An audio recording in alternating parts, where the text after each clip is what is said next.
ना कि जी ignorance is a bliss. Chemotherapy से आप जब केमोथेरेपी करते हैं आपके बहुत सारे हेल्दी सेल्स भी जद में आ जाते हैं। सब एक्सपीरियंस शेयर करना चाहूंगा कि इसका कोई इलाज नहीं। उसको अपना दुखड़ा सुनाने तो देना। 4 महीनों के बाद वो जो नाइट थी, it was a nightmare. Very important, इखलाक से पेश है। याद रखें ये जो मरीज है ये उस वक्त अल्लाह के कुर्ब में होता है, अल्लाह के नज़दीक होता है। इसकी दिल से निकली हुई दुआ आपका जो है बेड़ा पार भी कर सकती है और बददुआ आपका बेड़ा गर्क भी कर सकती है। मैं आपको बता चीज़ें ऑब्वियसली ट्रीटमेंट बिल्कुल है। मेडिकल में इसकी केमोथेरेपी है और केमोथेरेपी में क्योर रेट बहुत कम है, लेकिन होम्योपैथी में इसका बिल्कुल इलाज है और कोई ऐसे साइड इफेक्ट नहीं है। जैसे केमोथेरेपी से आप जब केमोथेरेपी करते हैं आपके बहुत सारे हेल्दी सेल्स भी जद में आ जाते हैं, क्योंकि आप कैंसर सेल को किल करने की कोशिश करते हैं। रेडिएशन थेरेपी के बहुत सारे साइड इफेक्ट्स हैं, लेकिन होम्योपैथी का इस हवाले से कोई साइड इफेक्ट नहीं है।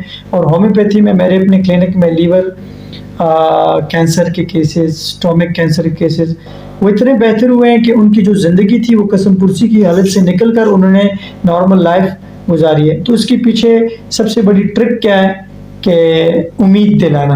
भाई है इलाज, आपको किसने बोला है कि आपका इलाज नहीं है? क्या इजराइल सलाम आके आपकी रिपोर्ट्स देख के आपकी रूह कब्ज करेगा भाई कि कैंसर इसका पॉजिटिव है या कैंसर का मरीज है और फर्स्ट स्टेज है मैं इसको लेके जाऊंगा? भाई जो डॉक्टर इलाज कर रहा है बैठी बैठी वो भी गिर जाता है, हेल्दी है जी, ठीक था जी, फौत हो गया, सुबह ठीक था, शाम को उसका जनाजा हो गया। ठीक है, तो मौत जो है ये अजल पे है, मौत बीमारी पे नहीं है।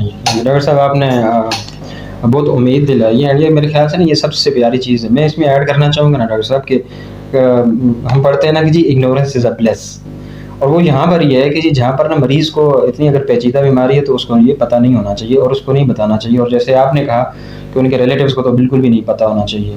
और सबसे प्यारी बात कि जो होप है, जो उम्मीद है, ये सबसे बड़ा क्योर है ये। डॉक्टर साहब मैं आपसे ना अपना पर्सनल एक्सपीरियंस शेयर करना चाहूँगा, क्योंकि आपकी बातों से मुझे मेरे माइंड में आ गया कि मेरे छोटे भाई थे and he was suffering from pancreatitis.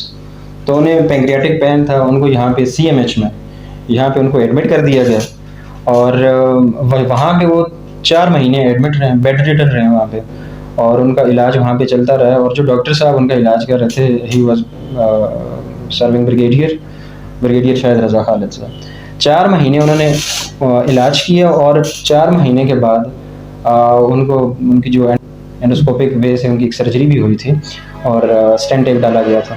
और 4 महीने के बाद पेशेंट के सामने, और हमारी सारी फैमिली वहाँ पे मौजूद थी और पेशेंट बनफ्स नफीस वहाँ पर मौजूद थे। तो पेशेंट को इवन के वो मुखातिब करके और हम सब को मुखातिब करके वो कहते हैं कि अब इसका कोई इलाज नहीं। तो डॉक्टर साहब मैं इस चीज़ का ना, ये मेरा फर्स्ट हैंड एक्सपीरियंस है। तो वो जो नाइट थी ना 4 महीनों के बाद, वो जो नाइट थी इट वाज अ नाइटमेयर, क्योंकि उसके बाद सारी उम्मीद टूट गई थी, सारे घर वालों की उम्मीद टूट गई थी, जो पेशेंट था बजाते खुद उसकी उम्मीद टूट गई थी। तो आज वही पेशेंट है, उनको हम एक दूसरे फिर डॉक्टर साहब के पास लेकर के, जिन्होंने जो सबसे जो पहली बात की थी वो मुझे आज भी याद है।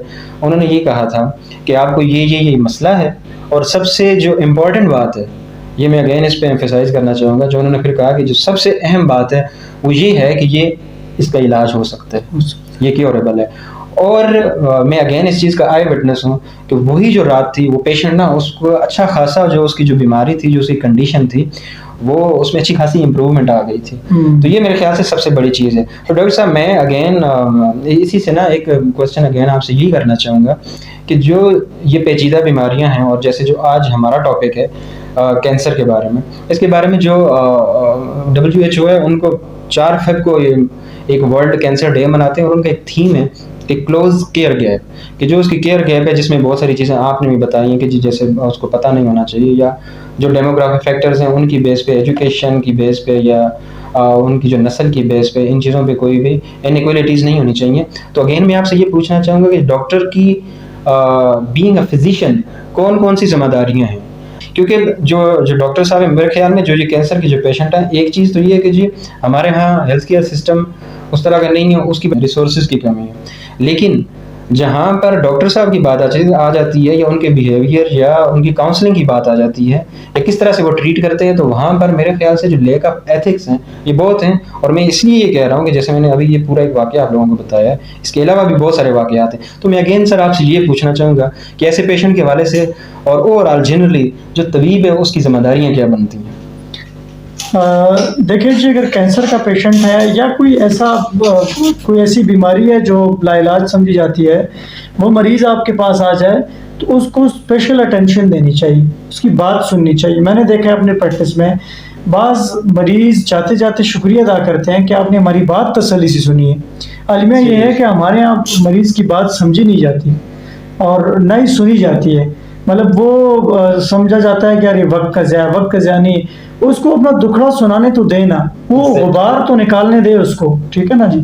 फिर जब वो अपना गुबार निकालेगा, वो उसका एक इंडिविजुअल ट्रेट्स हैं वो आपके सामने आ जाएँगी, उस हवाले से फिर आप उसको हल बताएँगे। यार इसका ये हल है, ये इसका ये एक मरीज़ आप उसको बोलने ही नहीं दे रहे, हाँ। ठीक है ना? बस देख लिया और वो बस यार वो इंसान है, जानवर नहीं है।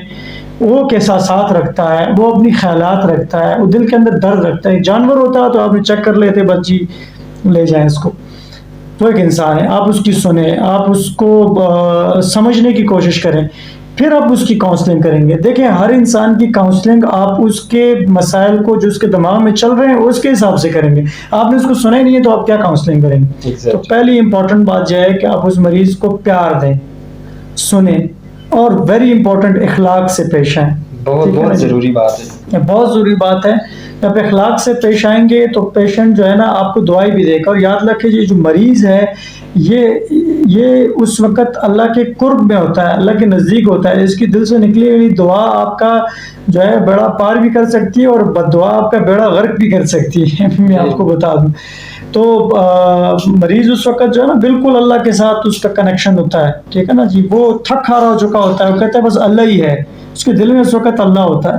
तो याद रखिए, इस है वो बिल्कुल ऐसे इस हद तक जा चुका है, जस्ट लाइक 4th स्टेज है, पेशेंट बहुत ज़्यादा एग्ज़ॉस्टेड है और सबसे इम्पोर्टेंट कि पेशेंट को पता लग चुका है। अच्छा। हाँ, इस वीडियो की तवज्जुह से मैं जो आज चीज़ बताने लगा हूँ वो बहुत इम्पोर्टेंट है और उसमें फिज़िशियन के एंड पे भी बहुत बड़ी गलती हो जाती है और ये फिज़िशियन का काम है कि समझाए और फिर समझाने के बावजूद भी अगर मरीज़ के लवाहिकीन, मरीज़ के साथ रहने वाले लोग, उनके एंड पे अगर गलती हो जाए तो फिर उस पेशेंट की वापसी मुश्किल हो जाती है। अच्छा। वो गलती क्या है वो बहुत इम्पोर्टेंट है। वो गलती ये है कि अगर मेरे सामने मरीज़ बैठा हुआ है और उसका लास्ट स्टेज है कैंसर का, and I know very well कि यार ये नहीं ठीक होगा, बस ये मेहमान है, इसका इजहार एटलीस्ट हम पेशेंट के सामने ना करें। अच्छा। इससे बेहतर है कि हम उसको गोली मार दें कि बजाय सिसकते मरते 5 मिनट में वो मर जाए। याद रखें, जब एक मरीज़ एक लाइलाज बीमारी में मुब्तला है, वो किसी भी डॉक्टर के पास जाता है, चाहे वो मेडिकल डॉक्टर है, चाहे होम्योपैथिक डॉक्टर है, चाहे वो हकीम है, तो वो एक उम्मीद लेके आता है। लेकिन अब जहाँ पे आप इस किस्म की अगर बात करते हैं कि इसका इलाज नहीं है जी, मुश्किल है और नामुमकिन सी बात है, मरीज़ के सामने कतई ये गुफ्तगू नहीं होनी चाहिए। इससे मुराद ये है कि आप मरीज़ को अपनी बातों से मारे। उस वक़्त मरीज़ की जो इसको कहते हैं ना सजेस्टेबिलिटी, यानी मरीज़ जो आपकी सजेशन ले रहा है वो एग्जैक्ट अपने ऊपर हावी करेगा, यानी सबकॉन्शियस लेवल पे मरीज़ जो है वो अपने वो बात को एक्सेप्ट कर लेता है जो बात आप कहते हैं। वहाँ पे अगर आप मरीज़ की काउंसलिंग करें, वहाँ मरीज़ को कहें कि भाई इसका इलाज है, बिल्कुल है, हम अपनी कोशिश करते हैं और इस किस्म के मरीज़ ठीक हुए हैं। ये अल्फाज किसी मेडिसिन से कम नहीं। अगर आप परफेक्ट मेडिसिन दे दें और साथ में उसकी वो काउंसलिंग ना करें तो मेडिसिन उस लेवल पे काम नहीं करेगी। अगर आप मेडिसिन के साथ उसको उम्मीद दिलाएं, ठीक है, तो वो कहते हैं ना साइकोसोमेटिक इफेक्ट, आपका ब्रेन, आपकी सोच, आपकी फिजियोलॉजिकल बॉडी पे बड़ा इफेक्ट रखती है। तो आप जब उसके दिमाग में ये बात डाल देंगे कि भाई इसका इलाज है, तो वो जो भी दवाई खाएगा वो दवा जो है उसके लिए काम करेगी, ठीक है ना। तो ये बड़ी ये कि एक तो डॉक्टर को चाहिए कि वो मरीज़ को हरगिज़ ना पता लगने दे कि कैंसर है। दूसरी बात, डॉक्टर को चाहिए कि लवाहिकीन को बताएं, उसके साथ रहने वाले लोगों को बताएं कि भाई आपके मरीज़ को कैंसर है और इस मरीज़ को पता ना लगने दे, और वेरी इंपॉर्टेंट मरीज़ के रिश्तेदारों को पता ना लगने दे। ये बहुत इम्पोर्टेंट, ये बहुत इम्पोर्टेंट है और इम्पोर्टेंट इसलिए है कि मरीज़ के जो हमारे रिश्तेदार होते हैं वो जब ऐसी मरीज़ के पास जाते हैं तो वो इस किस्म की गुफ्तगू शुरू हो जाती है कि वो बिल्कुल जिसको कहते हैं ना कि अपसेट करने वाली, नाउमीदी वाली बात है। वो कहते हैं इस तरह से बात करते हैं, वो कहते हैं उन्हीं ओदा पुत्र उन्हों भी कैंसर सी बात 3 महीने अंदर फौत हो गया। मतलब पेशेंट के सामने कह रहे हैं और ये लिटरली हुआ है, ठीक है ना, पेशेंट आके बताते हैं। तो इससे पेशेंट जो है ना वो उसकी नींद भी गायब हो जाती है, उसकी भूख मजीद ख़त्म हो जाती है और वो उसको डेथ एंजाइटी स्टार्ट हो जाती है। याद रखें, डेथ एंजाइटी इंसान को मार देती है, ठीक है। वो कहते हैं ना वो जो डर गया वो मर गया।